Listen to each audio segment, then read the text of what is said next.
नमस्कार दोस्तों। न मैं खाऊंगा न खाने दूंगा, इसकी बात किसी ने की थी। किसी ने बात की थी कि मैं हर 100 दिन पर इस देश को जवाब दूंगा कि मैंने क्या किया है। किसी ने बात की थी कि वो सारा हिसाब किताब जनता के सामने रखेगा। लेकिन आज वही न तो हिसाब रख रहा है और न किसी को खाने से रोक रहा है, न खुद खाने से बच रहा है। यानी खा भी रहा है और खिला भी रहा है। यही वजह है शायद कि भारत पर विदेशी कर्ज बढ़कर 750 अरब डॉलर हो गया है। 750 अरब डॉलर आप सोच भी नहीं सकते थे। आज भारत कर्ज में समा गया है। और जब भारत मैंने 750 कहा राउंड फिगर में, 762.8 अरब डॉलर का भारत विदेशी कर्ज चढ़ गया है। भारत से एफआईआई अपना पैसा निकाल रहे हैं और आज भारत में विदेशी निवेशकों का जो पैसा है वो सबसे कम है। अब आप कहेंगे तो साहब फिर नरेंद्र मोदी कह रहे थे चोरी नहीं करेंगे। जी हां, वो कह रहे थे न खाऊंगा न खाने दूंगा, लेकिन खूब जम के खा रहे हैं और जम के अपने लोगों को खिला रहे हैं। उसका सबसे बड़ा प्रमाण राम मंदिर तो है ही, क्योंकि जो राम को ना बख्शे वो किसको बख्शेगा। तो साहब यही जान लीजिए कि राम को ना बख्शने वाले। अब आपको एक दिखाता हूं, ये सूरत, स्मार्ट सिटी सूरत है। स्मार्ट सिटी सूरत में ये हालत है। यूं सड़कें बनी है और यूं सड़कें बनके इस तरह से सब पूरी तरीके से खा लिया गया। और ये खाना यही नहीं है, एक और देख लीजिए, मैं सुना भी। ये दिल्ली देहरादून एक्सप्रेसवे के उद्घाटन के साथ इस प्रगति में एक और बड़ी उपलब्धि जुड़ी है। दिल्ली देहरादून हाईवे इतना गंदा रोड हो रहा है कि 4 से 5 गाड़ियां मेरे सामने एक्सीडेंट रोड हो चुकी हैं भाई, यहीं पर ही। अब आप समझ लीजिए, दिल्ली देहरादून एक्सप्रेस वे बहुत महंगा है। उसका जो किराया है, मतलब टोल है, वो बहुत महंगा है। और उसके बाद उसकी यह हालत है। कितने दिन हुए? 2 महीने भी। 14 अप्रैल को नरेंद्र मोदी ने वहां पर उसका उद्घाटन किया और साहब 1 जुलाई को यह सामने देखने को मिला, छोटी सी बारिश हुई थी। उसके पहले गंगा एक्सप्रेसवे भी देख लीजिए, उसको तो 1 महीना हुआ और 1 महीने के भीतर गंगा एक्सप्रेसवे में जगह जगह गड्ढे हो गए। मैं इत्तेफाक से उससे चल कर आया हूं, तब आपसे कह रहा हूं। बारिश हो रही थी और स्थिति ये थी, संभल के इसलिए चलना पड़ रहा था, कई जगह गड्ढे, और फिर उन्हें पैच ठीक किए जा रहे हैं। ये अडानी साहब ने बनाया है। अब आप यही कहेंगे ये राम मंदिर, सुनिए, श्री राम का भव्य मंदिर तो बन गया, अब आगे क्या? सदियों का इंतजार तो खत्म हो गया, अब आगे क्या? राम मंदिर चढ़ावा चोरी मामले में एफआईआर दर्ज हुई। राम मंदिर चंदा चोरी, रामलला के चढ़ावे में चोरी को लेकर जो खुलासे। अब आप समझ सकते हैं कि आगे क्या कहा जो नरेंद्र मोदी ने। तो आगे असल में यही था कि आगे चंदा चोरी हो। आप कहेंगे नहीं यही एक रोड है। नहीं साहब, हर रोड पर यह हालत हो गई है। तो हर रोड पे यह हालत है। विदेशी निवेशक हमारा पैसा ले जा रहे हैं और जो भारत है वो कर्ज में समाता जा रहा है और चोरी हर तरह से हो गई। अब एक और बड़ी खबर आई है, एप्पल जैसी बड़ी कंपनी ने भारत में अपना मैन्युफैक्चरिंग की वो लगाया, यूनिट लगाई, और स्थिति ये है कि पहली बार एप्पल का भी डेटा चोरी हो गया। और चोरी करने में जो लोग शामिल हैं वो कौन है? नरेंद्र मोदी सरकार ने जबरदस्ती, अमित शाह ने दबाव डालकर टाटा समूह में अपना डायरेक्टर बैठवाया और वह डायरेक्टर बैठने के बाद वो प्रभार संभाल रहा था एप्पल का। अब आप समझ लीजिए, आरएसएस के व्यक्ति को बैठाया गया और उसने जाके एप्पल का डेटा चोरी कर लिया। तो आप ये समझ, तो ये होता है। उधर नितिन गडकरी, बड़ा आप समझते थे, ये देखिए नितिन गडकरी की कंपनी जो बीफ यानी गाय का मांस सप्लाई करने का काम कर, नागपुर का बीफ समझ गया। तो इसको लेके कारवां ने पूरा वो किया था और इस कंपनी ने 2020 में कोरोना के दौरान जब आप पैसे के लिए, धंधे के लिए परेशान थे, तब 72.5 करोड़ रुपए का राजस्व कमाया था। यानी सारे खर्च सब निकाल के उन्होंने 72.5 करोड़ रुपया सिर्फ उतने दिनों में, कोरोना के दिनों में कमाए थे। और ये पूर्ति पावर एंड शुगर की जांच के दौरान भी 2012 में इसमें गड़बड़ पाई गई थी। ये सेल कंपनियों का खुलासा हुआ था। सब कुछ होने के बावजूद आज तक कुछ नहीं हुआ। नरेंद्र मोदी ने बचा लिया, क्योंकि जब नरेंद्र मोदी बचाते हैं तो कीमत वसूलते हैं और वही कीमत वसूली जा रही है तमाम सारी जगह। आपकी गाड़ियों से भी चोरी हो, पेट्रोल में चोरी हो रही, एथेनॉल 20% मिलाया गया और 20% एथेनॉल मिला करके क्या किया गया, आपकी गाड़ी जगह जगह फंस जाती है, तमाम एक्सीडेंट का कारण बन रही है। अचानक हाईवे पर रुक जा रही है, जिसके कारण एक्सीडेंट हो जाना, जी हाँ, मौत का भी कारण बन रहा। और जब यह स्थिति बन रही हो तो स्वाभाविक सी बात है, तो यानी आप सुरक्षित कहां हैं? अब और बात कर लेते। मध्य प्रदेश में बीजेपी की सरकार है साहब, ये देख लीजिए खबर है, ये जो अस्पताल आज तक बना ही नहीं है उसमें 87 लोगों का स्टाफ की पोस्टिंग है और उनकी ट्रांसफर पोस्टिंग भी हो रही है।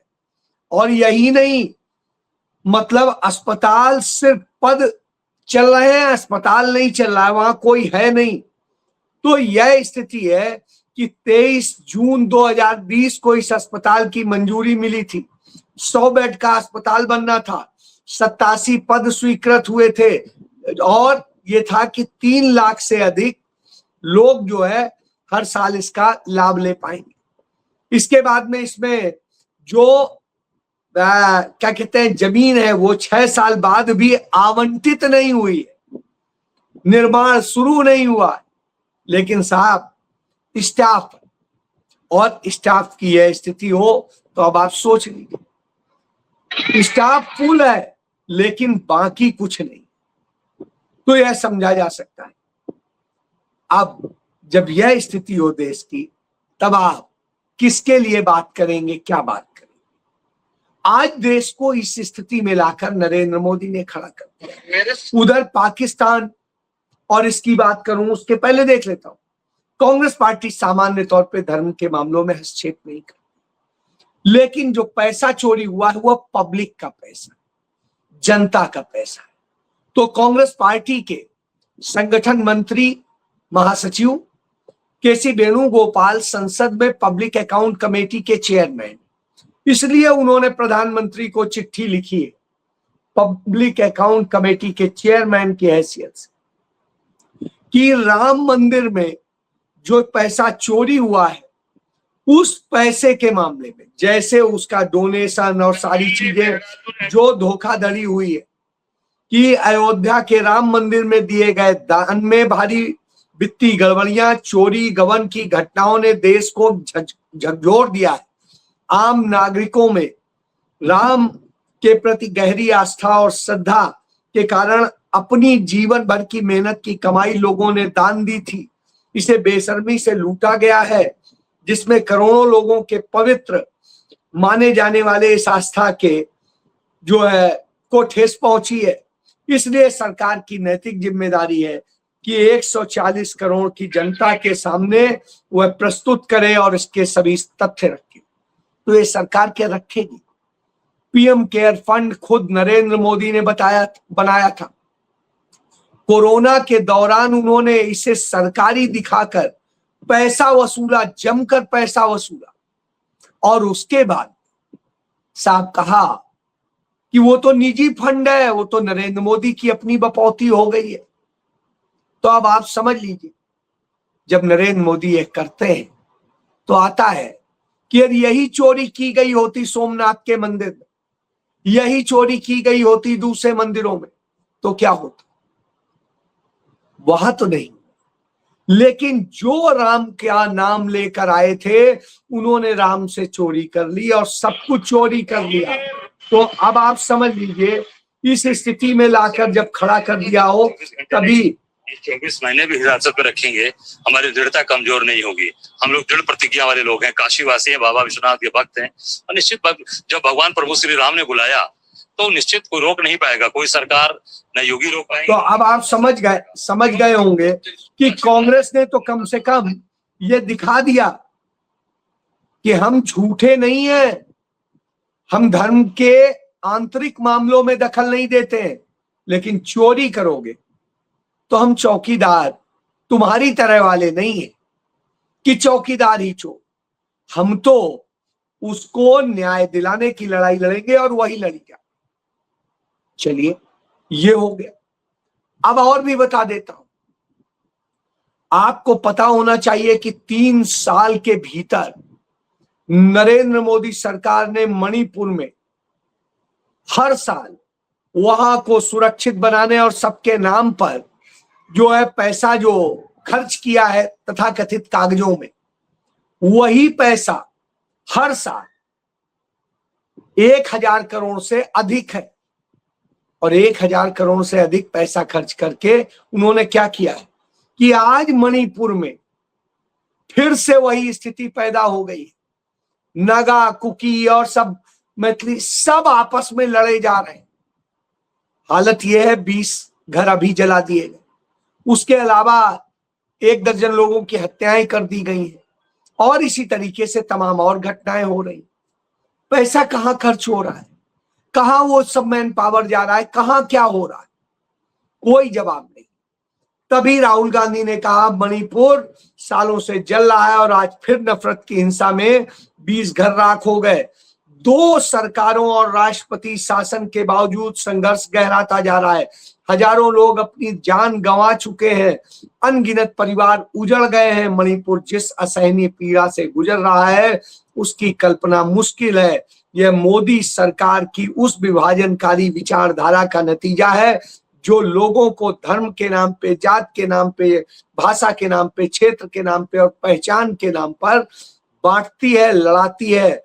आज मणिपुर ही नहीं, पूरा देश प्रधानमंत्री से संवेदना के 2 शब्द की उम्मीद छोड़ चुका है। कार्रवाई की बात तो दूर हो गई है। मणिपुर का जो बेहतर का हकदार है, इसके लिए भारत को जोड़ना ही एकमात्र विकल्प। तो राहुल गांधी तो फिर वही मोहब्बत की बात दोहरा रहे हैं, भारत जोड़ो की बात कर रहे हैं, क्योंकि जब तक जोड़ोगे नहीं तब तक ये कैसे सुधरेगा। तो अब आप समझ सकते हैं, इस स्थिति में ला दिया गया है। तो नरेंद्र मोदी तोड़ने की हर साजिश रचते हैं। एक घटना होती है असम में।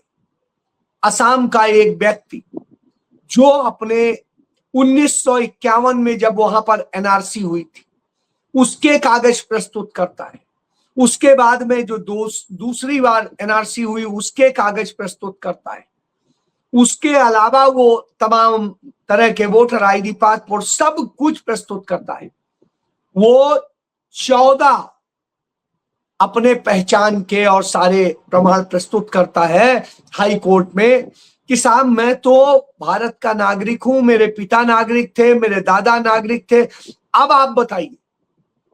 लेकिन साहब, जैसा कि कहा जाता है, अदालत से लेके सब जगह आरएसएस के लोगों ने कब्जा कर लिया है।